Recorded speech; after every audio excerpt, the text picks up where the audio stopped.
All right, folks, look, like I told you, I promise you there'll be a string of chats with people I find interesting and I know you will find interesting.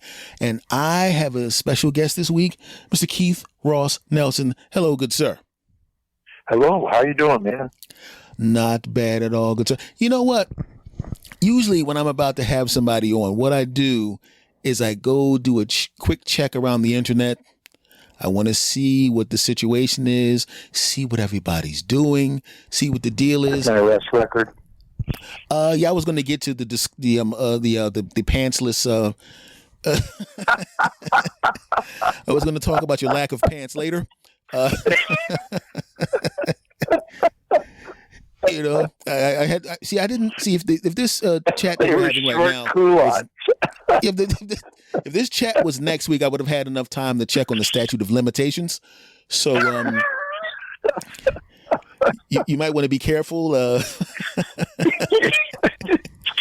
with what you reveal to the audience. It's already all out there. Literally, I'm telling you, you should be ashamed of yourself. I mean, how often have our insurance companies been hacked? They know everything about it. That is just the weirdest thing because, you know, I was just kind of you go online looking for something that you have no real serious interest in. You're just looking around out of curiosity, and I said, yeah, I have some friends that used to live in Las Vegas. I wonder what the houses cost out there. And I did a couple of looks, and all of a sudden, Facebook, $1 million homes in Vegas.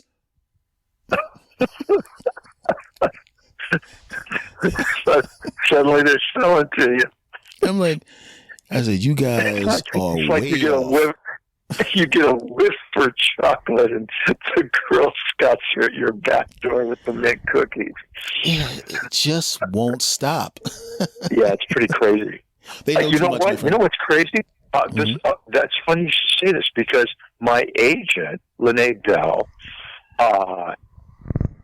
just invented, I don't know what you call it, invented or, because you have to do all the coding and stuff, but she's got now a search engine, like, you know, if you Google in a word, and tell me all about S. Anthony Thomas, Google, and boom, it pops up. Well, she's got a search engine now. You put it in, and it pops up the same thing, except here's the difference. It's privatized. So no one knows what you're searching for. No ad company can come after you. And she just literally got this up and running. And she's the first black woman to ever do this. So Google now is interested, I guess, in buying her out. I talked to her the other day. So I guess they may potentially make her a rich woman. But anyway, if your listeners go to GOT, is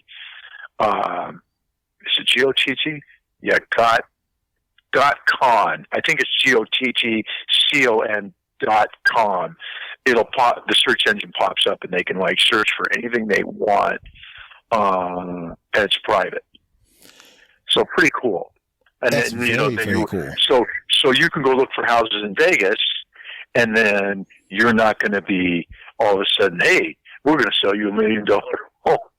You'll just have searched for it, and that'll be the end of it. You know, you won't see a bunch of crap up on Facebook 10 seconds later. Because it's just so dumb. Because I can't afford crap like that. You know. But let's be honest. The taxes alone will kill you. Oh, geez, I'd have a problem with the HO. You know. You know, but the thing is, and let's be honest, we all know what the majority of people will be looking up with private search engines. Okay. Grab that Intel. I was going to say, you want to borrow my laptop? No. No, I don't want my laptop out or my hand towels. And please move up from my neighborhood. I noticed you on the registry. Oh, hey, man, have you ever actually looked at the registry for where you live? I've done it in all three neighborhoods I've lived in, and that's a sobering thing to look at, dude. Oh, You go, oh my God, how did we get? There's almost as many of them as there are us. yeah. I mean, you remember the game Pac-Man, right? Yeah. I lived in a neighborhood when I looked up, I looked up the people to register. It looked like the Pac-Man game. You know, Oh it's like all the, and I'm not talking about the all ghosts. the I'm little talking about guys the running dots. around the board. Right. Because aren't they red or something? They're so yeah, red, it looks like red the dots, little thing. Yeah, that's right. Oh God. That is a My serious wife thing. and I. The one I really remember is my wife and I.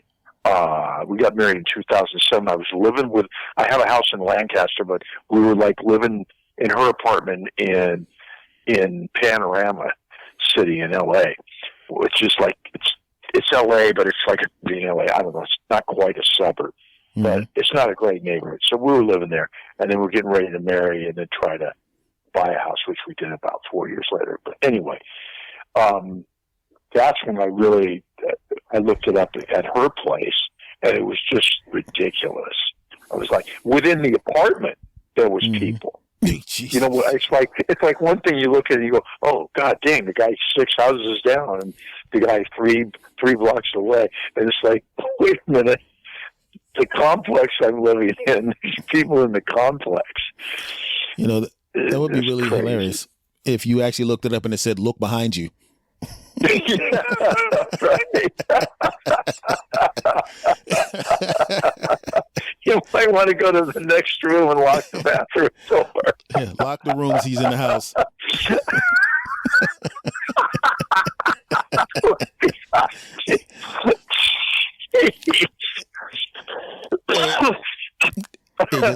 I lived in LA for the 90s, and I lived right in Hollywood, and there was a sign across the street from me, and it says, "Don't sell drugs here. You're being recorded." And I'm going, oh, Jesus Christ. So I'm across the street, you know, and they put the sign up after I was already there. So I'm going, so I basically have to walk through an open air drug market to go to the supermarket. Oh my God. It's like, what is this? Dude, you can't make stuff up that funny yet that disturbing. Oh God, it was just the scariest thing. You know, it's just, you know. What's funny about that? You know, it's one thing to walk out of Walmart and have somebody trying to sell you a chocolate bar. Yeah. It's another thing to walk out of the store and have somebody trying to sell you meth. Oh, yeah. Oh, goodness gracious. I'll tell you this, and I am not making this up. This is the truth, 100% truth. No need for embellishment. I am in a Chinese food store. You know, the local Chinese, not a restaurant, but like this corner Chinese store. No, I know what you mean. Yeah, where you can get the stuff. I walk in, and there's two guys arguing. And I'm going, okay, they don't look too hostile. They notice me. They walk up to me, and they go, now keep in mind, like young brothers call older people like old head. And you usually expect, you think somebody my age, I'm 52 now. I was like 29 at the time. They walk, so I'm old head to them. They walk up to me and they go, yo man, let me ask you a question, man. We need your help, man. I'm like, oh God, okay. Oh no, they want you to be the, they both pull out guns. Okay. Oh my And I'm going, God. oh God, I'm getting robbed. And they go, whose gun is better, man? Oh no. Whose gun is better? You want to hold him? I'm like, no. No, I don't want to. And I said, listen, I think it's a tie because I'm not trying to piss either one of you off. Right? I was just going to say, if I say one gun is better, am I going to get shot with the other one? Fortunately for me, they both laughed hysterically.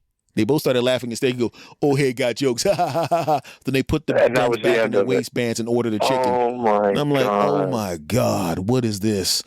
That's so crazy. I was like, oh God. I'm thinking I'm about to get shot by two people. I'm like, I only got $40 on. I'm going to get shot for $40? Yeah, at the Chinese place. I was like, oh man. But here's the good part about it, Keith. The General Tso's chicken was extra good that night, not because it was cooked any better, but because I didn't have 80 bullets in my ass. You appreciate dinner more after you realize you weren't killed. Oh God, yeah. The water, every glass of water was like, "This is delicious."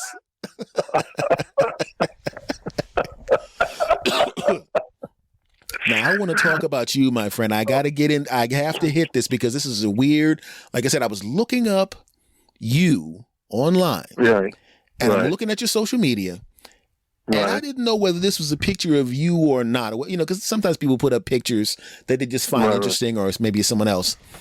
I saw a dude doing a high jump. Oh yeah, that was you. That was me. Yeah, because what I used to be, I was a high jumper in college, and then I was a high jumper through the 80s, you know, in my prime. Mm-hmm. And then I started, what they have is like once you turn 30, you can do what's called masters. They have masters track and masters swimming. And then what happens is it goes in 5-year increments. So you do 30 to 34, then when you turn 35, you do 35 to 39, and then 40 to 44, 45 to 49. So when I was 45, I actually broke the record in that age group. Whoa. And I held that record from 2000 to 2007. It's 6'6". And then I won 2 nationals, outdoors, 1 indoors, and then I only went to the Worlds once in '98, and then I got second, which really makes me mad to this day, because I lost on misses. Oh. I had one more miss than the other guy at a height lower. We tied it, whatever the height was, I think that day, 6'6" or something, 40 to 44, and so he won, and I was so ticked. So be that close, anyway, I was a pretty high jumper, like back in the 70s, and in the 7-foot range and stuff. And you're in Pennsylvania, which is interesting because my teammate in college was a guy named, and he literally just died like I think 3 months ago. Ooh, sadly, sorry about that. At 65, yeah, I really bummed out. He was a 7'4" high jumper. Which I also did, but the thing about him was he was only 5'9", and at the time when he went 7'4", at that point he held the world record for height differential. In other words, the height between how tall he was and how high the bar was. He had the best jump. And then right after he graduated, there was a guy named Franklin Jacobs who also lived back east, who's only 5'6", I think, and he went like 7'7". He ended up going 7'7", but Ronnie Livers also was the best triple jumper in the world at the time. So, and then right after he graduated, he was in a swimming pool accident where he dove in the pool and hit his head on the cement. He was paralyzed for 2 years. They told him he'd never walk again. Somehow he got better, was able to walk again, and then still came back and triple jumped and was like top 5 in the world for a couple of years. Ooh. Yeah. So anyway, that was to add on to my story. I thought that was an interesting story. What's interesting here is the fact that I'm 5'8" and I can't jump over Jack. But you look like a big dude in your picture. Yeah, you look like a stocky dude. Weightlifting does not help with high jumping. Yeah, but I wouldn't want to get hit by you probably. Yeah, especially if I see the last slice of pizza, it's over for you. Put it down. Yeah. Put it That's like back down. Yeah. Damn it. Yeah, we're back into the gun conversation. Which piece is the better piece?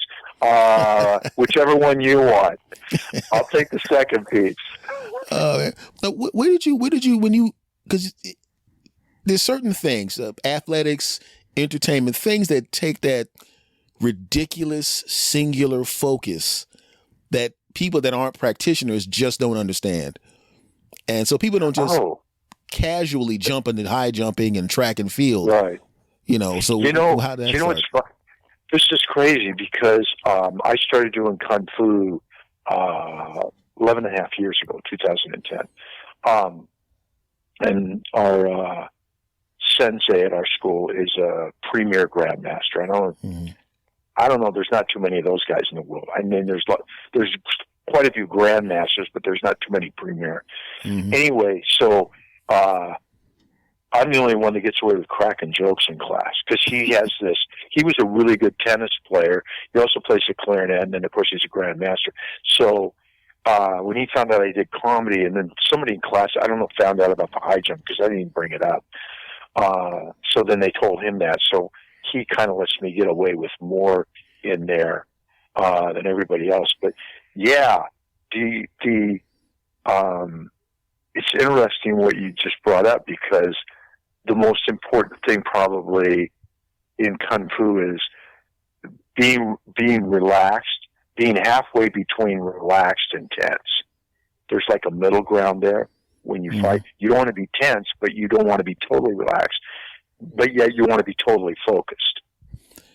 What made you actually become a Kung Fu practitioner? I always wanted to do it, but I was always busy doing other stuff, and I kept putting it off. And then I was like, man, I don't want to pick the wrong dojo, because some dojos are like, all of them have you sign the waiver and stuff, but some are like almost like full contact, and then some are more. I actually got lucky because I read this one. I looked this one up online. I looked some up, and then the more I read about that one, I'm like, I'm going to try that one. And I called him on the phone, and a lady which happened to be his wife, I think she's the highest ranked woman in the world. She's a 7th degree master, and she's a woman. And I said, I'm going to try this one. I went over there, and it was just like a perfect fit because it was real mellow, and we never go full contact. But yet, the guys that are in there that are masters and way up are totally qualified to fight. So, that really worked for me, and it's like it literally changed my life. I would say that, and then marrying the woman I'm married to right now, who's my second wife, were the two things that just like turned me from probably a little bit of a crazy person into like I don't know, I'm still crazy, but you're never going to be not crazy, but there's that saying. If it's one thing to dress up as Napoleon, it's another thing if you actually think you're Napoleon. Okay, we're going to go back to that thing that you don't want to talk about because of the statute of limitations again.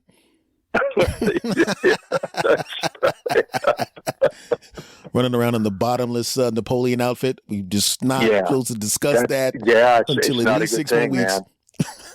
Yeah. So, she, that was like, I've mellowed out I've mellowed out a lot. And the thing about Kung Fu, you go in there, you go, I'm going to learn how to fight. I'm going to learn to do this. And then the more you do it, the less you ever want to get in a fight. Mm-hmm. And the more patience you have, because especially the forms, we have what we call like animal techniques, and then we have forms. And forms are kind of like animal techniques connected to each other. So when you do it, it looks like a little dance almost, because it's one thing to the next thing, and each form takes you probably 45 seconds to a minute to do. Whereas an animal technique is kind of like 1 or 2 moves that you do, and it's like less than probably 2 seconds. It's similar to karate or kempo when they have their kata.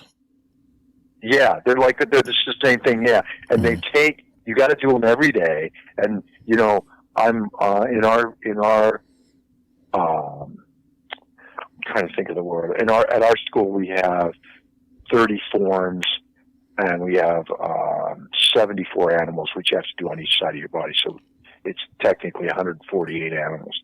But to know the whole system, there's 30 forms, and then there's another 10 they call them, they're different. I can't remember what we call them, but they're different forms. But there's total there's 40, and I'm up to like 34. So you're a black belt. Yeah, third degree right now. Okay, yeah. So, yeah. You said 11 years, and you started rattling off the forms, and I was like, this sounds like a black belt. Yeah. So, dude, you know what's crazy? When I went in, I go, and I was a pretty good high jumper. I played basketball, and I played 2 years overseas, so I like pretty good in a couple things, but I thought to myself, I had such reverence for any of that, whether it's Muay Thai, any of those. And I just thought, okay, if somehow, by some miracle of God, I can get to black belt, that would be amazing. And then, 3 years later, I got my black belt. And I was just like, the only reason I just arrived at third was I just kept going. It was because you brought up that whole thing about the focus and needing. So that whole saying, half of life is just showing up, is really true in this, because if you just show up and keep going, you'll get somewhere. I wanted to ask you this, because I know to get to the black belt, it usually takes 3 to 6 years, depending on the martial art. But I also know that in some cases, to go from first degree to second degree, sometimes it's not just learning the forms, but it's also sometimes look, you have to take at least 2 years, no matter how much you remember. Right. So our system is like this: you have to attend to even test, like to get to black belt. You have to be in 2 out of every 3 classes for those 3 years. To get to second degree, then you got to same thing. You got to be in 2 of every 3 classes for 2 years, and then it took me longer because I was doing comedy. I was missing classes, so it took me. I think when I got second, it was at 6 and a 6. It took me 3 instead of 2, and then third, it took me. I could have tested. They even asked me, and I said, I've missed too much class. And I said, first of all, I've missed a lot of class. I don't think I'm ready. And then second of all, I don't want to disrespect any other people in my class. So I think at 10, that's when I got the third degree. And then fourth, which is the real daunting one, is it's fourth degree, and then they make you a master. But they ask you, it's only him that can ask you to test. So I don't know when that would be.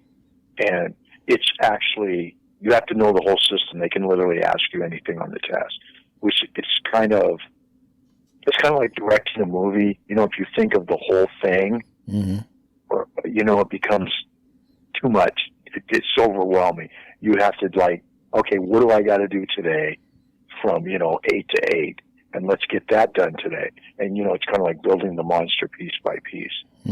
So I don't even think about fourth. They just keep going to class and let's see what happens. Because it's a little bit overwhelming. Yeah, I was going to say, when you start getting to the upper echelons of anything, it's like the spaces that seem that they're smaller, you're actually pushing a boulder. It looks like it's a small business, but you're pushing a boulder to get to the next one. That's crazy. That's crazy that you said that, because I have a friend, his name's Paul Dedridge. He used to be an agent in England for comedians. He was actually Ricky Gervais's agent for a while. And there's another guy, what's that guy's name? Michael, can't remember his last name. He's the biggest comedian over in England. Michael something, I can't remember the guy's last name. But he said, I did some consulting with him and stuff back in almost the same time I started doing the Kung Fu. And one of the things he said to me, he goes, you got to realize in comedy, you're good, but you can't just be good. He goes, you got to be great every single time you go out there, no matter what. And he goes, that's the difference between blowing up big and then being good. So when you just said that, I immediately had a flashback to him saying that, because it's the same thing. Yeah, that window gets smaller and smaller. I mean, you remember how long you been doing stand up, by the way? Since '86. Oh, it's the year I started. Okay. Yeah. So I remember the older comics would always say to me, "Hey man, you got to get 15 minutes to MC, man." And then I got my 15 minutes and they go, "Okay, that's enough of MCing. You got to get 30 to be a feature man." And you double it. So you double from 15 to 30, but that 30 to 45 jump to get to a headliner, geez Louise. Yeah. Yeah, because it actually has to be, first of all, it has to be more than 45. Exactly. It can't just be, because, you know, I would say it has to be at least an hour, because there's just audiences, you know, especially if you're traveling around and stuff, where, and I mean, I did years I didn't change. People go, "Well, do you change your act?" I go, "No, I never change my act. I change my attitude sometimes." And they go, "What do you mean by that?" Well, like if I'm in the deep south, I talk slower and smile more. Mm-hmm. Because they think if you've got any kind of tude, that's exactly who you are. They don't differentiate between your tude on stage and who you might be off stage, which is kind of weird. You know, they just think, well, that must be, you're an asshole. You got an asshole attitude on stage. That's who you are. You know what I mean? I remember doing some places outside of the cities in the middle of the country, right? And this next guy, very funny man, yeah. And he's originally from Philadelphia. I was like, oh my God. I told her, I said, dude, don't say where I'm from. Come on. Don't say where I'm from. Read the credits. Dude, I always tell people, do not tell them I'm from LA. Oh my God, they'd be worse on you. Oh yeah, dude, they hate Californians. The first thing I'm from Oregon originally, you know, Portland. And one of the things we tell people in Oregon, if you move up from California, what's the first thing you do? Change your license plates on your car. Oh, God. I've been up at Harvey's because sometimes I drive up because I like to have my car and stuff. And I have friends up and my mom used to live in Grants Pass, which is southern, so I go down and visit her. And twice I went up there and got my car key. And I'm like, these motherfuckers are keying my car, even though I'm from the state, because they see the California plates, man. Well, just be glad you didn't go up there with a Tesla. It would have keyed your car and peed on it. Oh my goodness!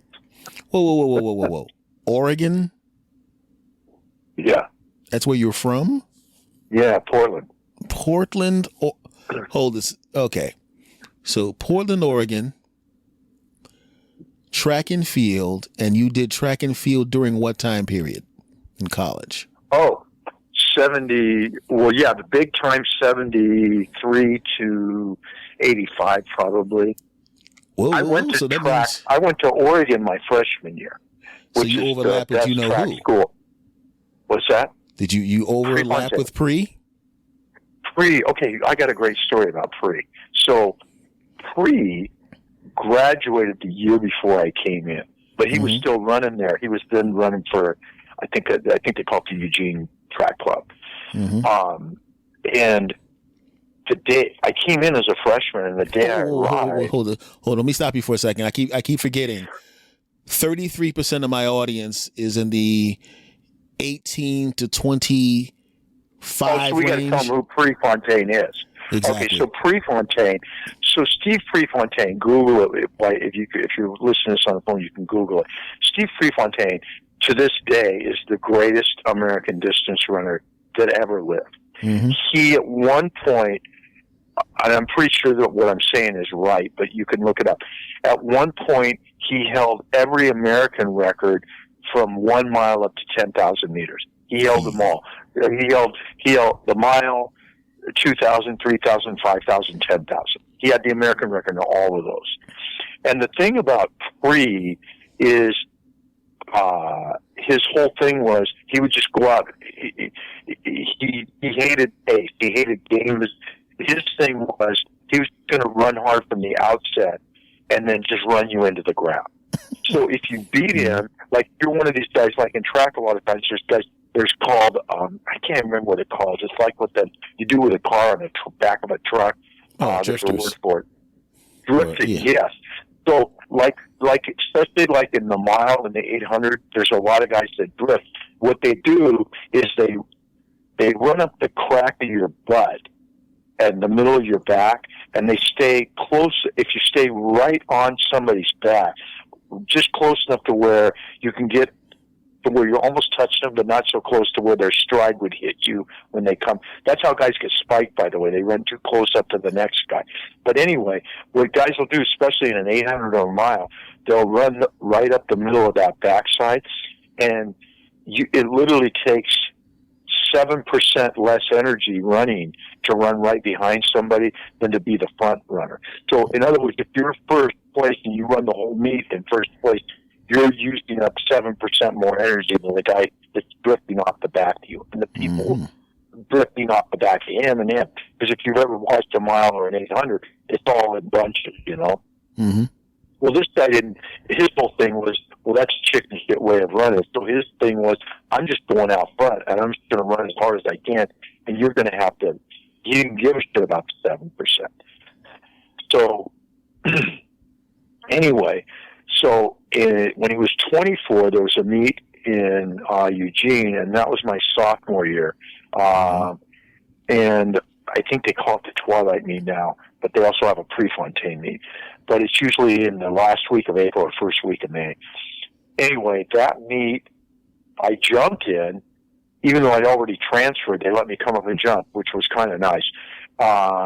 He broke the record, I think, in the 5,000 that night, the American record. Went to a party, and then on the way home, went around the curve too fast, and he was driving an MGB, which I'll get to that story in a minute. He flipped the car, and the car crushed him, and he died. So he only made it to one Olympics, and he was only, I think, 20 when he went that time. So the next one was coming up, and of course he would have been, I think he would have been 26 when the next one was coming up. But he would have been in his prime and a favorite to win the 5 and the 10. Mm-hmm. So it was kind of like, as good as he was, he didn't get all of his potential. It's like James Dean died too soon or whatever you want to call it. Mm-hmm. But my freshman year, when he had just graduated, he was still running there, I came up to school, and we're walking over by MacArthur Court, and I saw him, and one of my friends introduced me to him, and I saw him climbing in the car, and I go, oh, he's got an MGB. My dad has an MGB, because my dad had the same color. It was a yellow MGB Triumph, those little sports cars. And I said, dude, you got to get a roll bar for that, because if you ever flip that, you're going to get crushed. And being free, of course, he kind of poop-pawed it with his hand. He goes, yeah, and then got in the car and drove off. And then sure enough, like a year and a half later, that's exactly what happened. Yeah. And that's funny, because I've hardly told that story to anybody, because I figure most people, if you tell that story to them, they'll go, oh, you're making that up. That's bullshit. You're just trying to throw shade on what happened to him or something. But it's a true story. It's a crazy story, man. Yeah. That must have been really, really weird when you found out. It was pretty weird. Yeah, the next day, right after the meet, I woke up, and then I went outside and I was getting coffee somewhere, and people were talking about it. I go, what are you guys talking about? And they go, Pre died last night. I go, what are you talking about? He was in the meet. And they go, yeah, he flipped his car last night. And then of course they made 2 movies about it. Which the best one, by the way, is Without Limits. It's a great movie. Tom Cruise actually produced it. He was going to actually play Pre, and then they thought he was too low, and they went with the guy Billy Crudup actually played Pre in the movie. Yeah, I saw both Prefontaine movies. That one included. Yeah, I saw both of them. Yeah. And here's another crazy thing that I kick myself every day. That was the first year they came out with Nikes, and they were making them on Bowerman's waffle iron. The rubber, they were burning, melting the rubber and then peeling it off and then cutting them off and put them on the bottom of the shoes. So when I was a freshman, they came in, they gave you 2 pair of jogging shoes and they gave you 2 pair of high jump shoes for the season. So I got one of the first pair of waffles to do my, stride work on the track on and stuff. No idea that Nike was going to turn into what they did. Of course. They were still selling these out of the back of their car and stuff. And I kicked myself that I didn't save those waffle shoes, you know? Yeah, those things, right? Oh, geez. It probably cost $16 back then. It'd probably be worth like $50,000 now. Yeah, I would think so. Because, I mean, I got a pair of Jordan Olympians, the 92s, and I got those for free from Nike, and I think they're now worth $1,300. Yeah, that is. I mean, but who would have thought that Nike would become the gigantic, dominant, yeah. Who sees that? You know, they were the first ones to go to the. You know how they did? You know how, because at the time Puma and Adidas were 1-2. And here's an interesting thing that most people don't know: Puma and Adidas, the owners of the company at that time, it's probably still true, were brothers. And I can't remember if it was Adidas or Puma which came first, but whichever it was, they were at the same company, and then a fight went down, and they split off, and then the other shoe company, whichever one was next, became that company. So they built the guy that left built his factory right across from the other factory on the Rhine River in Germany. So literally Puma and Adidas look right across the river from each other, and the brothers hate themselves. And so they were 1-2 at the time.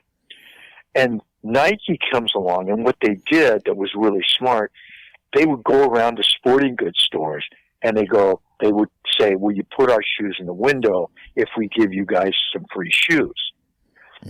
So they were the first ones to do that. And so they got their shoes up in the window, and because they were giving free shoes to all the guys at the sporting goods stores, the guys talked them up. And then that's like how they took off.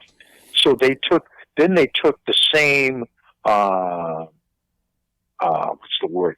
They ran the same program with the coaches. You know, the coaches were the first ones to, I think, I can't remember if it was the coaches or the players, but they were like getting the shoes on the players and giving them to the coaches in basketball. And then after that, it just took off. Yeah, that's guerrilla marketing 101. Yeah. You know? Yeah, give them a sample. Give somebody something for free, man. Even if it's just a bumper sticker. Yeah, it's amazing how, you know, there's basically, when you describe this time in your life, that is basically your Zelig moment. You know, yeah. You know, where you're just diving across, you skipping across these historical things that are happening right around you. You know, I'm not thinking anything about it till later. Yeah, it's just because the thing is, when you were describing that, I'm just, you know, imagining, you know, myself in your shoes, giving a piece of advice like that was just good common sense, and then seeing the unbelievably tragic, you know, result of not taking that advice. You know what I mean? You know. That's crazy you should say that, because you know what I learned in Kung Fu, the most important thing I learned? It's not anything to do with fighting. Well, it is and it isn't. Like, we have when you walk into our thing, the only thing that's printed anywhere in the Kung Fu place, on the wall there's a sign that says, train only to master yourself. So that was the first thing I saw when I came into the Kung Fu. And I'm like, wow, that's a good one. Just, you're only competing against yourself. Just be the best you can. But the thing I came up with, the second thing, was you never know. It's like one of my favorite sayings. You never know. You never know who you're talking to, who you're dealing with. So respect everyone and everything. Respect animals, respect people, and just be respectful.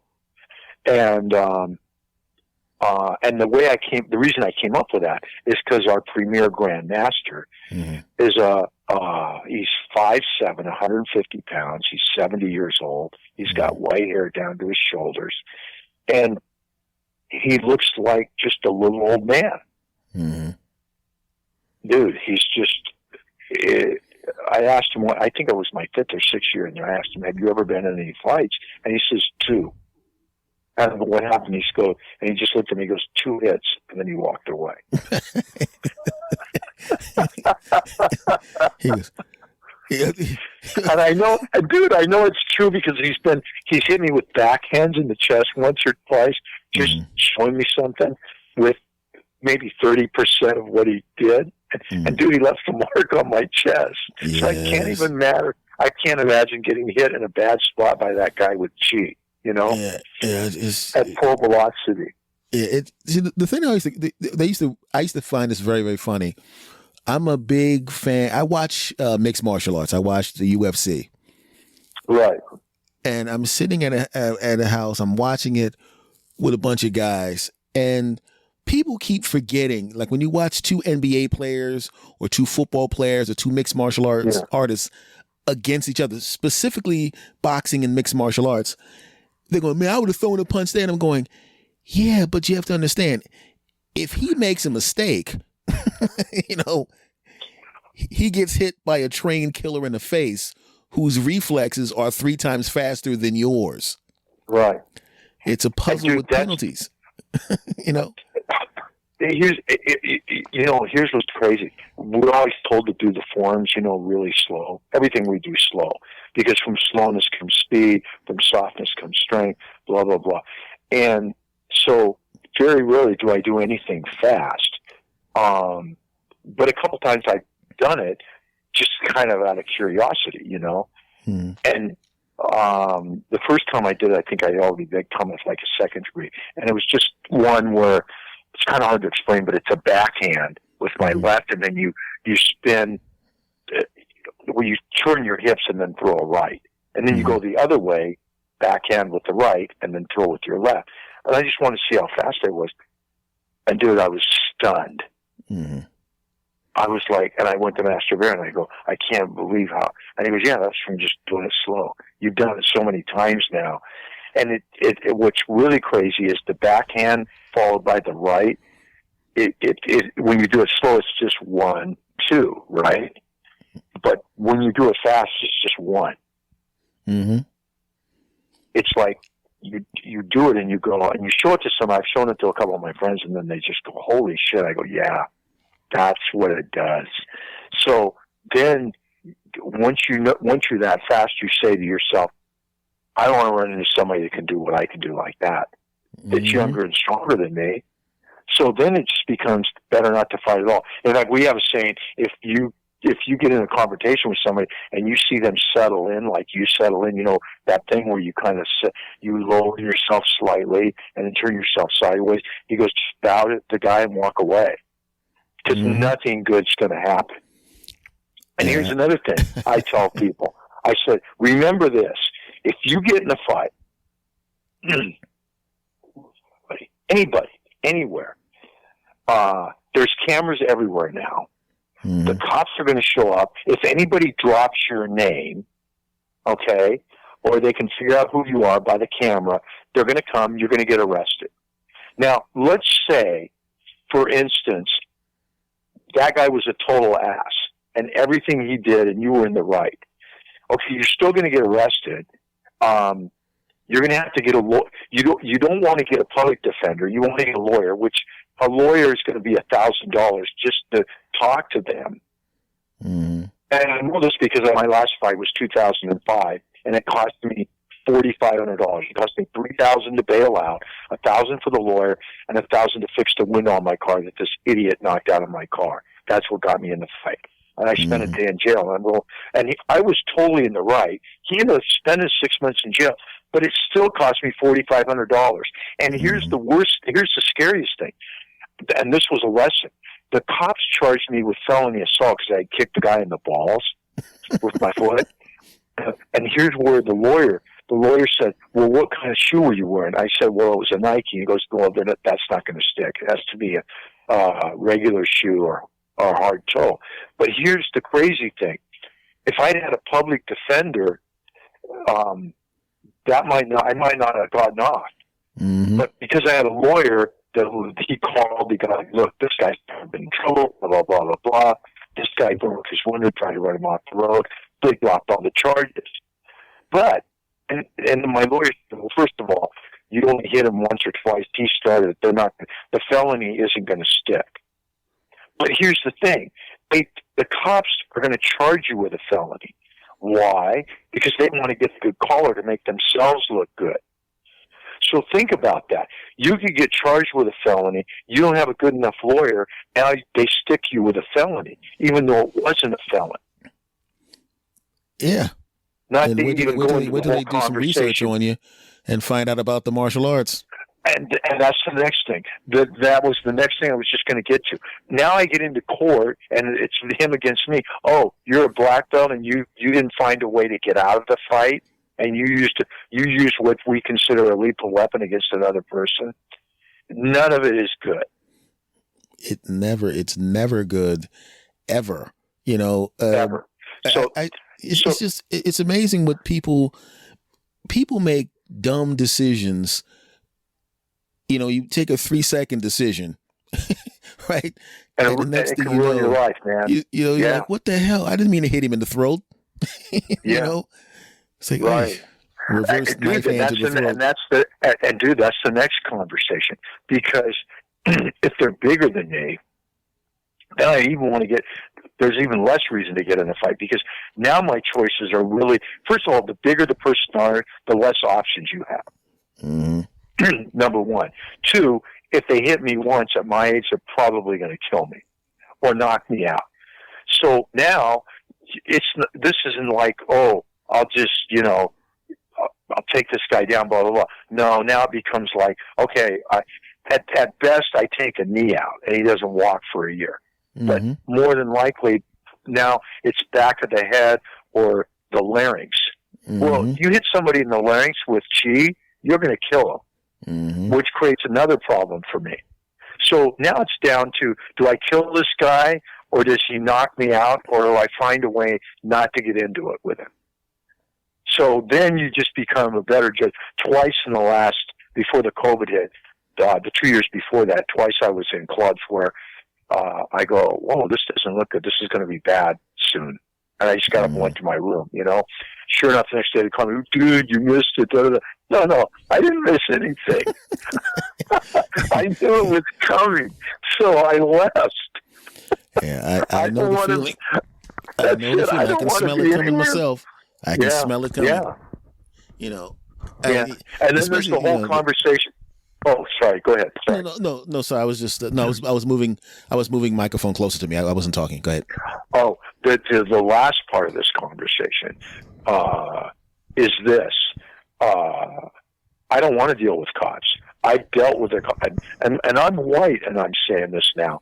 I've had 2 cops. One put a gun at my head out on the road, and another one put a gun in my head. They basically said the same thing.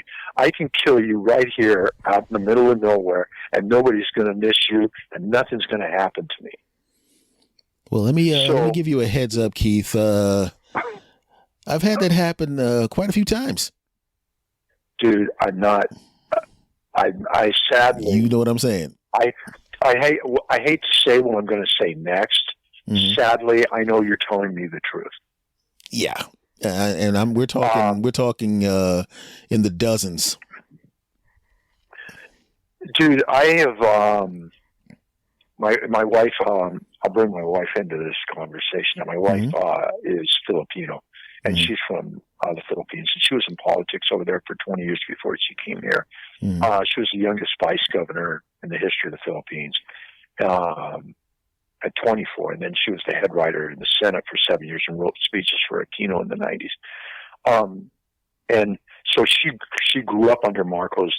Her dad was put in prison for 1 year by Marcos. So to her, she doesn't. I don't want to say she doesn't understand it, but she doesn't get what all the. Why I get, I'll get up in the morning. The first thing I do is I drink my coffee, take care of our 30 freaking cats, and then I do my kung fu. But when I'm reading my paper in the morning, and I see this stuff, and then I get all worked up, and my wife goes, "Why do you get so worked up with it every day?" And I go, because they're humans, and if isn't happening, obviously, to us like it is to you. But I said, when they do it to that person, they do it to all of us. Mm-hmm. And I said, and it's wrong, and it's got to stop. So, I mean, and even some of my black friends, because they tell me, you got to calm down. You can't get so upset about it. Mm-hmm. Because there's nothing, the only thing, I even would ask, well, what can I do about this? Because it was just upsetting to me so much. And friends I have out here, like, I don't know if you know these guys, there's comedian friends I have, Ty Barnett and Vargas Mason. Yeah, and I've had long talks with these guys about it. And it's just, I finally just joined Amnesty International. I figured, well, at least I can, because my daughter said, you being mad about it every day, because my daughter's real smart like my wife. And she said, you being mad about it every day and not doing anything, then it doesn't do anything. So you should do something. Otherwise, you're just talking about it like everybody else every day. So I said, okay. So I joined Amnesty International and a couple other groups and just at least give money, because I don't know. I don't know what the answer is, but it's just it's like the gun argument. It's like that insanity's doing the same thing over and over and expecting a different result. And I guess my friend, another comic, Buddy Lewis, told me, which was, because I said, well, what do you think? Because I don't know what to do. He goes, you just have to keep fighting for it politically, and like a sculpture, getting the pieces out, do it through legislation piece by piece. But I don't know, because it seems now it's got, to me, it's gotten, I don't know if it's got, I don't know, you probably, for me, it's probably better for me to listen to you than for me to talk, because it seems like it's gotten worse, but maybe that's just because media is more onto it now. I mean, because people like to say, well, it's gotten worse under Trump, but then my daughter says no, and I kind of agree with her. She says, it's always been this bad. It's just now, with him giving people permission, people are more open about it. Pretty They're much. not as sneaky about it, maybe. Yeah, I mean, they're acting exactly the same way, but just that now, it's like if someone does something horrible and then they kind of slink away or very slyly do something horrible. Yeah. It's like, I'm about to do something horrible. Do the horrible thing. See how horrible it was? That's what's happening right now. Because I'm actually getting pulled over less now. Obviously, I'm 52, so I don't get pulled over that often at all now. But when I lived in LA, and this is, once again, not an exaggeration, this actually happened. Hollywood Boulevard, I'm coming back from seeing my girlfriend. I'm in a good mood because, well, how can I put this politely? I just had lots of sex. So, I'm in a good mood. I'm driving. You're as relaxed as you're going to be. You're damn right. So I'm driving, and I don't drive fast like that. Even when I was in my 20s, I had a new car. I didn't drive fast. I got pulled over at one corner, like Hollywood and Vine. And you guys taking too long, being overly aggressive. But I'm by the time you're in your 20s, it's like, this is not my first rodeo. I'm not giving this guy anything to play off of. I'm not escalating anything. So I'm very calmly, no expression change. The modulation of my voice is just very normal. And he's trying to antagonize me. I'm not buying into it. And he goes, all right, just get out of here. I go, okay, officer. I drive to the next corner. Woo! Get pulled over by another. No. A different car. Dude, you got to be fucking kidding me. And I'm now 100 yards from my house. So I'm sitting there going, Hold on. Let me just...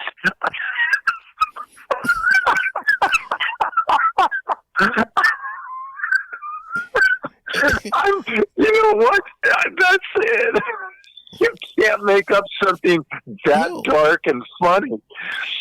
Oh my goodness gracious! Okay, the ironic thing was, if I was actually speeding, which I was accused of, which I didn't do, if I was driving as fast as the other officer said I was, I would have made it home before the other officer saw me.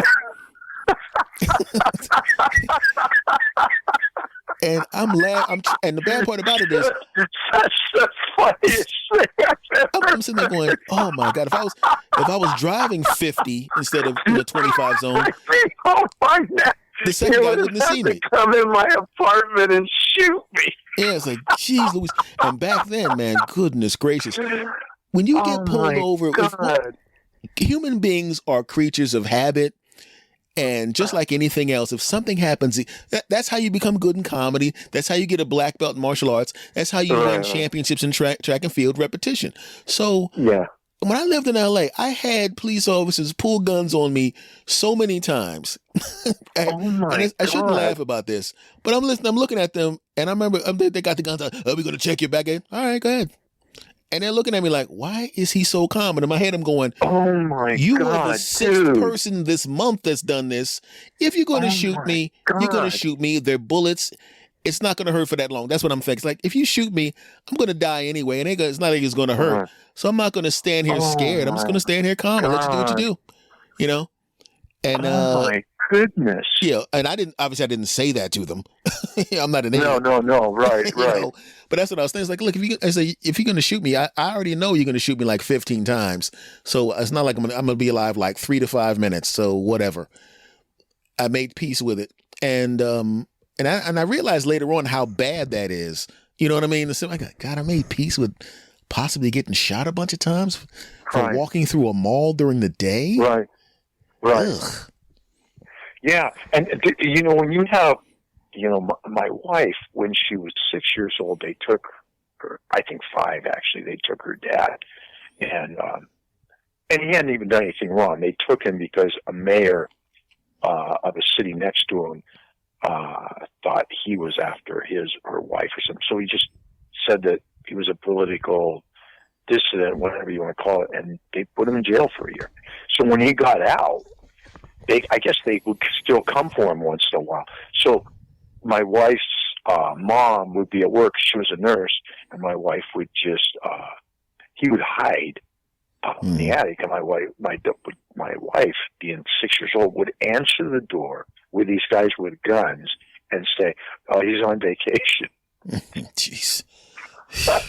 Can you imagine being 6 years old and answering your door and telling guys with guns your dad's on vacation? So, you know, I kind of, and by the way, I've only had it once. I've had a guy put the gun to my head, but dude, you don't forget that stuff.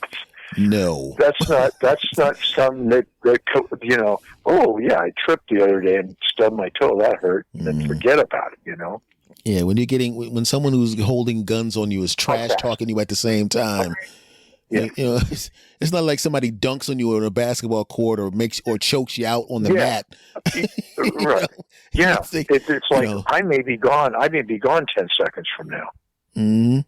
You know. Oh my goodness. And it's just a weird feeling. And it literally, one of those are the kind of things that literally change who you are as a human being. Mm-hmm. Because you become, as I'm sitting there, I remember I got maybe 15 years ago. Yeah, man, I got carjacked, right? And a guy jumped in the car, put the gun to my head. But I'm sitting there in my mind going, dude, you're like number 57. That's what I'm thinking. It's like, you're number 50. This is the 57th gun. Granted, the other 56 were all police officers. You're the first guy that's ever pulled a gun on me. I'm like, they was like, dude, you're 57. You know? You know what struck me as funny about that is, it's sick and it's funny, is, you know, finally somebody on the other side pulls a gun on me.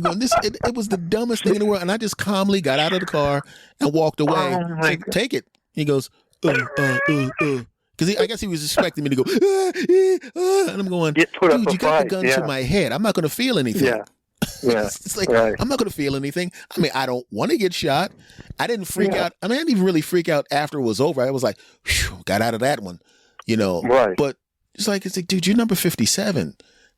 You know, so he's like, you know, it's like, it is what it is. My you know, and fortunately nothing like that has happened to me for the past, thank goodness, 2+ decades. You know, I mean, I got pulled over for stupid crap, but the police officers usually. I was in the car with my uncle, who's passed since now, but he was in the 70s. I was in my 40s at the time. Police officer pulls me over for bull crap. I roll down the window. He looks and then he sees a middle-aged guy and an old guy in the car, and he goes, "Oh, just let it go." Sorry, sir. And we pulled up and we were laughing in the car. I'm telling my uncle, don't laugh too loud. Because we were laughing like he thought it was like some young guys in a car cruising. It was like, no, it was a middle-aged guy and an old dude going to Rite Aid to get him some medicine. That's all it was. You know what's funny? When you're, the whole thing is you're old enough to get your license. I'm going to be 16, so I'm getting my license. For a black man, I'm old enough to let the cops go.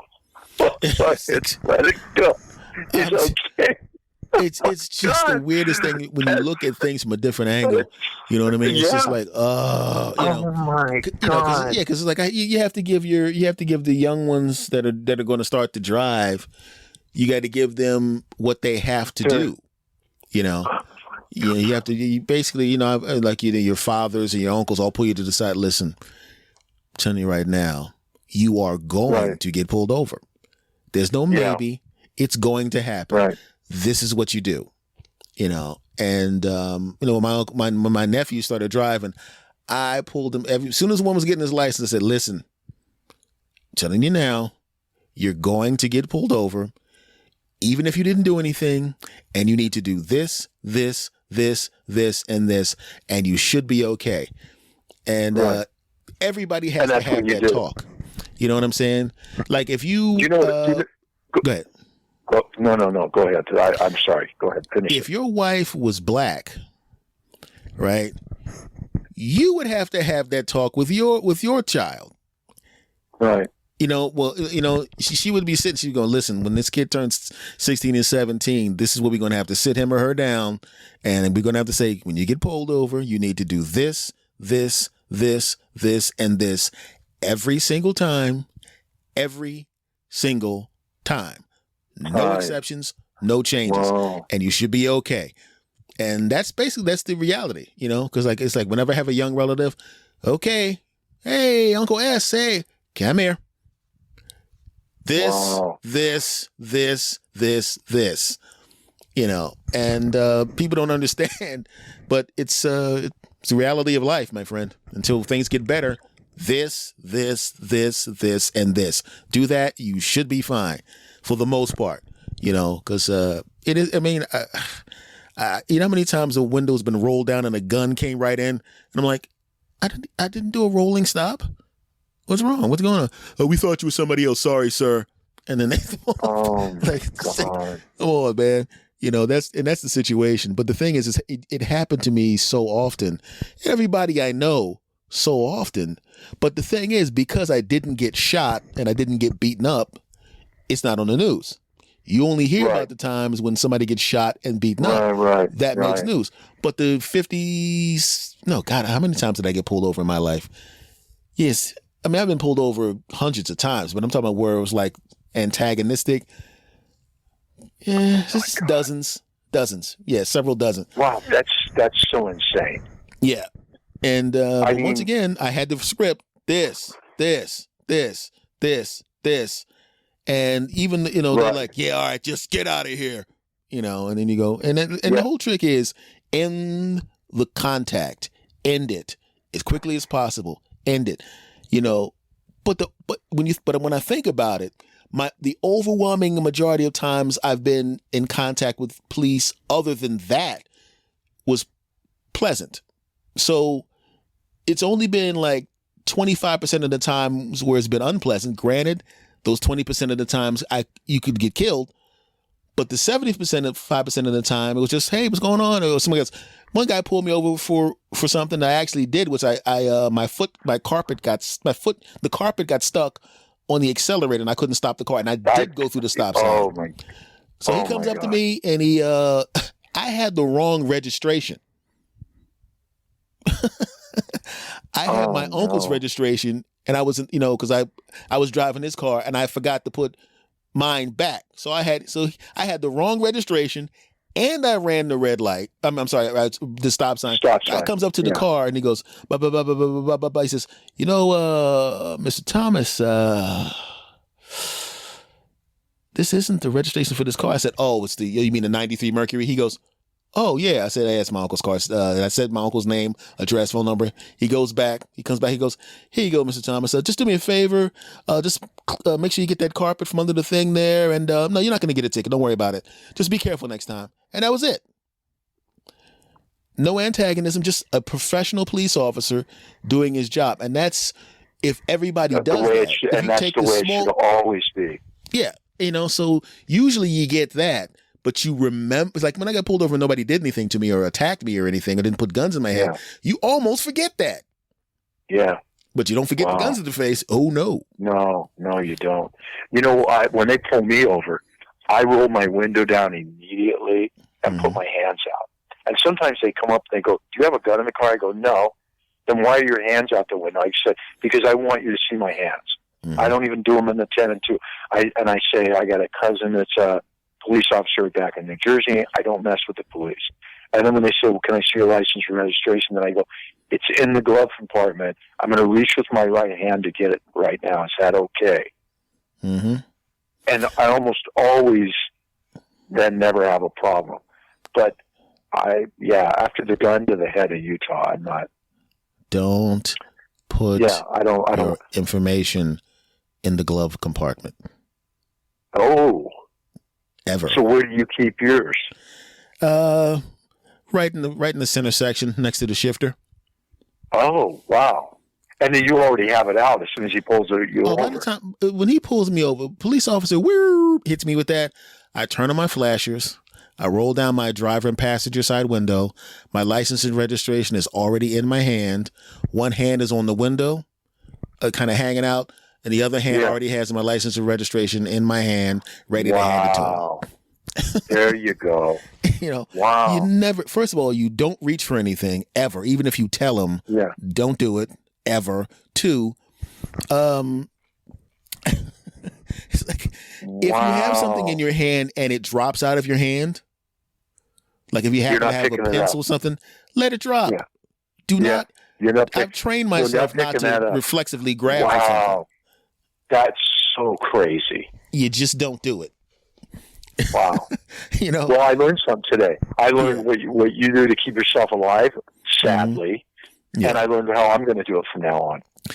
If you don't think you forget it, the repertoire. Yeah, if you don't think you forget it, you can just take your, like, if you have like a little inner flap to your wallet, maybe like a little flap, put all of that information inside of it and clip it to your visor. Yeah, there you go. That's what I told I have a nephew in Texas. I was like, look, take all that shit out of your wallet, clip it to the damn visor. You're a 6-foot dude with dreadlocks, okay? Clip it to the visor. Yeah. But I had to talk with him a million times. He knows what to do. He's got it down pat, But it's just a weird thing. It's a weird thing. Oh my God! But we're all alive and unshot and beaten, so we're good. Because he's pushing 30, so he's got it mastered. I'm 52, and I don't even have to think about it anymore. I just know exactly what to do. I was in the car with a friend of mine in L.A. He's like a blonde white guy. I said, "Watch this." He goes, "What are you talking about?" I said, "Just watch this. He's gonna light the lights up in 5, 4, 3. Woo! Click. Flashers, lights down. Handed him a license, and the guy goes, "Yeah, you're fine. You're fine, Mr. Thomas. You're good. You're good." I said, "You don't need a license." He goes, "No. You're fine." Because he was in this particular case, he was looking for someone, and the person he was looking for had the same car. So I get that one. That one I get. And it was a black guy and a white guy in the passenger seat. So it was like, okay, I ain't got no problem with this one. But he also knew what the dude looked like. As soon as he saw me and my friend, he was like, that's not them. He waved his hand, and the guy, his partner. But he was still professional with you. Oh, yeah. Yeah. See, that's the thing. I always say to my friends, you got to remember, the guys that had the high enough SAT score or money or whatever you want to call it to get into a fraternity and date rape women, the ones that don't have the high enough SAT scores that would be date raping women in college, those are the guys that become cops. You know what? It's I'm the stuff that's coming out now that I am so glad that I never touched anybody, molested anybody, sexually harassed anybody. You know what I'm Right. saying? I've never done any. First of all, I was raised to where that was not even possible for me to do. I don't have that in me. So I'm cool. So it's like you're never gonna hear S. Anthony Thomas grab some breasts and did some stuff with the breasts. Never gonna happen. You know, because there's none of that. But everybody's getting nailed now, and they deserve it. Those bastards. Yeah, it's not a good look either when it happens. Yeah. Now I want to change things up really quickly. I want to move off of this darkness. I want to grab one more thing before we wrap up because I am interested in everybody's origin story. Like I had some writers on and I found out why they wrote. I had a guy who's a political comment, does political cartoons, and I was trying to figure out why he did what he did. I'm curious because what we do as comedians, like I said a little while ago in this show, you're wired differently. I'm wired differently. Right. Because one of people's biggest fears is public speaking. We've chosen to spend our adult lives not because public speaking is different. Because if you're doing a TED talk or a presentation, you don't need a response. You're dispensing information. You don't have to adjust anything. You can just do a PowerPoint presentation. But a comic is a whole different story. Adjust anything on the fly from joke to joke. So why did you pick up the microphone the first time? I'm curious. You know what? That's such a. When I was at the University of Oregon, my freshman year, you go in there and you're going to these 90-minute lectures, and it was just torture to sit there for 90 minutes and listen to these lectures. So I would sit in the middle of the class, and when they would say something, and never at their expense, but I get in these little cracks here and there, And then my friends started kind of saying, "Oh, well, you think you're funny? You should try it." And then same thing at San Jose State, which is where I finished up. And then I got out of there, and then about a couple of years later, I go, "I'm going to just try it." It was kind of like a lark, But you know how it is. You go up and you try something, and then you go, "Wow, this is," you get one or two. I'm sure I was horrible the first 5 minutes. I did, but I did get one or two laughs. And then you go, you know what it is? You don't focus on that 4 minutes that you sucked. You focus on that 1 minute you got laughs in there. And because my whole thing was I was going to finish, get my master's degree, and I wanted to coach college basketball or track, one or the other, probably basketball. But then I started doing that, and I'm like, this is what I want to do. And here's another interesting thing. Up until I got married to this woman, it was all about how hard can I make people laugh, and then I just want people to notice me. You evolve as a human being and stuff. And then when I married her, and I was ready for, because I'd dated nothing but crazy women for 30 years. And then I finally had one that did enough of a number on me. I said, I got to make a change. And I kind of made the change about these are things I'm not going to do. I'm not going to put up with in a woman, and these are things I want. And then the next person I dated did some of the things I didn't want. I got rid of her. And then the next person I met was my wife. And then after being with her for a year or two, it's like, then I realized, oh, wait a minute. This isn't about me and how hard I can make them laugh. This is about an exchange between the audience and me. And so that was a good changeover for me, too. The Kung Fu relaxed me. Then having the attitude, I want you to have a good time, and I want to have a good time. And then I didn't want to hang out afterwards, and get their attention. I hope you had a good time. I had a good time. Now I'm going home to my wife and kid who I enjoy. And you jumped up a level on the hierarchy of needs is what happened to you. Yeah, that's what happened, dude. And boy, it was like, and now it's like, and it was good because now the COVID thing, I miss performing, I miss the checks, and I miss doing the comedy, but it's not making me crazy or anything, because my needs now, I accept my, you were talking about, why did we get into this, and I'm sure part of it was my having some anger issues because of my childhood and stuff. So, but now there's less of that and more, like you said, my needs are being met, and I want to meet their needs too. I want that audience to leave feeling like they got a good show and they had a good time. So a good way to go. You might even, so you might even sacrifice, because before it was like, I just want to kill these people. I just want to put the hammer down on them. And maybe you could get even harder laughs, but then people just leave, oh, he's just an asshole. Versus, I want you to have a good time. So, and I think that just makes for a better, well-rounded show in the end. Well, the thing is, when the comedy art form, especially if you do you talk about yourself, biographical type of things, you tell stories about your life. As we evolve as human beings, if the act is that attached to who we are, the act actually just takes the ride and evolves as well, And it's a weird thing to see, because I remember something that someone said to me, sometimes a booker, and I'm sure you've experienced this, a booker, when they're trying to, when you're doing really, really well and people are all saying good stuff about you, they try to knock you down. The same way an athlete would negotiate the contract after hitting 50 home runs. Right. And they try to knock you down and insult you. And one guy, I tell stories on stage. So one guy was a joke machine. But like, bop, bop, bop, bop, bop, bop, bop, bop. And the guy goes, Wes Anthony, I know you're killing and everything, and everybody loves you, blah, blah, blah, blah. But this guy, he's getting more laughs per minute than you are. Do you know that, right? Right. And I said, okay. I said, do me a favor. Tell me 3 of his jokes. You saw him last night. Tell me 3 of his jokes. Oh, there's where you got him. He couldn't remember. Said, now, tell me a joke I did 3 years ago. I'll give you the premise. And I gave him just a little nugget of the premise. And he started laughing because he remembered the bit. And I said, I did that bit 3 acts ago. Right? You still remember it. You still want to try that last per minute crap when you remember some stuff I said almost 4 years ago, but you couldn't remember what this guy said last night, and you're using him as a negotiating tactic?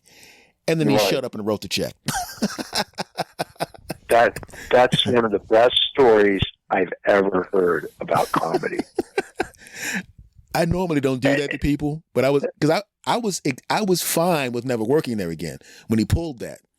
And I said, since I have nothing to lose here, I'm going to do what you didn't want to do on stage, and what I don't do on stage, because I do not hammer people. I never do.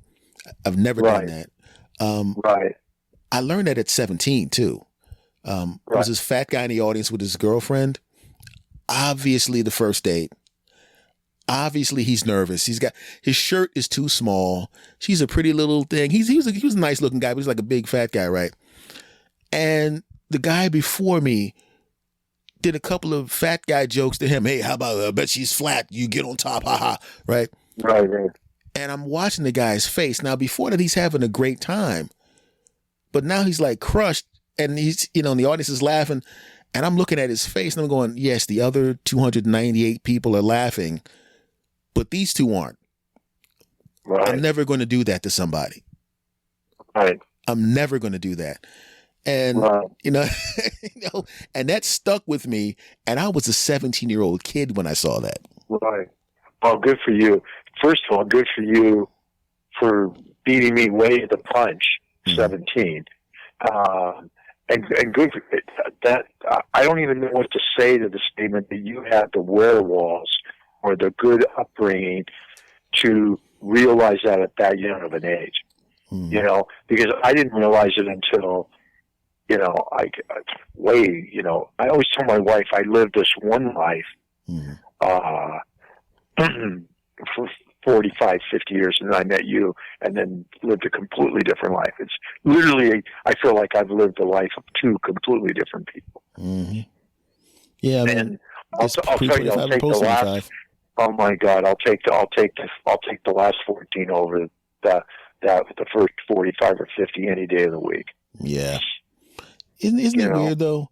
When things suck, I mean, absolutely, because I've been in some horrible relationships. When things just absolutely stink, suck for a long period of time, and you're looking at other people being happy, you're not jealous of them. You're just looking at them as like, I want to be kind of like that. I don't want that person. Right. I just want to be kind of like that. And then you finally get your own happiness, and you're happy now. And just like you said, it's like, I'm happy now. I don't give a damn about what happened before this. Right. Boy, that's so true. Mm-hmm. That's so true, man. Mm-hmm. Yeah.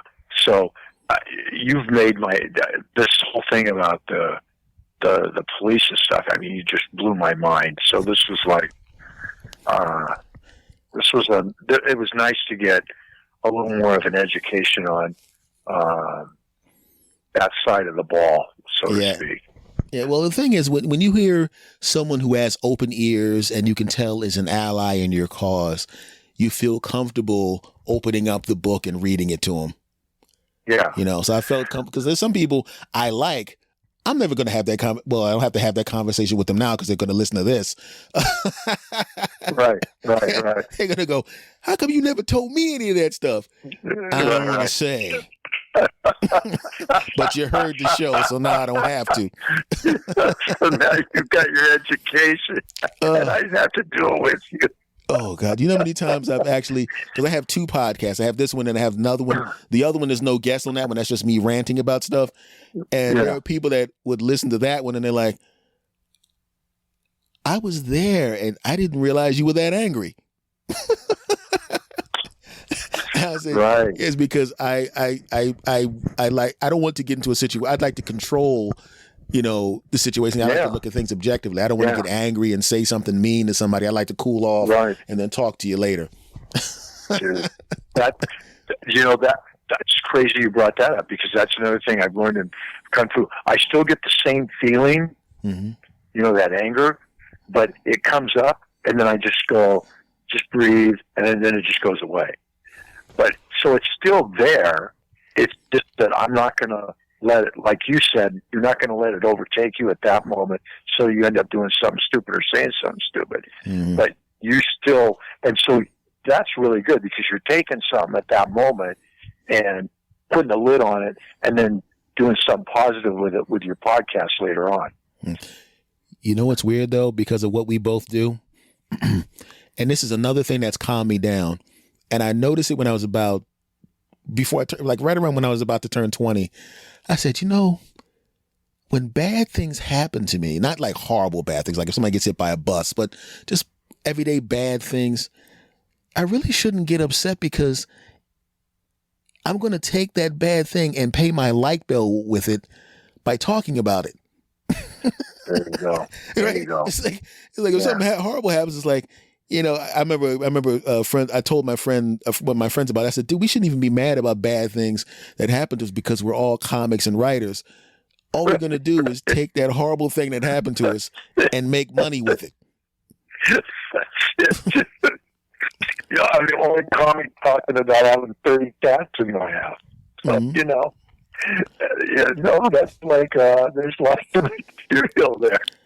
Oh, there's lots of material, I bet, in piles on your floor. My day starts with 7 litter boxes. That's how my day starts. My day literally starts with cat shit every day. So it's like everything's downhill after that. So they're your cats. You're not you're adopting them, or you're holding them for someone else to adopt them.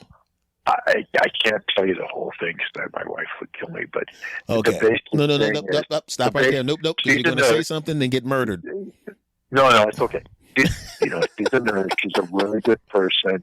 She cannot say. We live in a horse property in Canoga Park here in California. That's what, and people just move and leave their animals, and she can't say no. And so she, it started off as 5 or 6, and then a couple of them got. Then I spent 2 years trapping cats outside and getting them fixed. But by the time I had them all picked, then we're where we're at. So I do a joke around where I say, basically, the inside of our house is the United States. The front door is the port of entry. I'm trying to keep them out. My wife's fighting for letting them in. Yeah, all I'm going to say is this. I've had places where there were two cats in the house. Right. It was a girlfriend, and she had a cat. Her cat, like me, first More the than cat her. hated my guts. Right. 2 weeks later, that cat loved me so much it made her angry.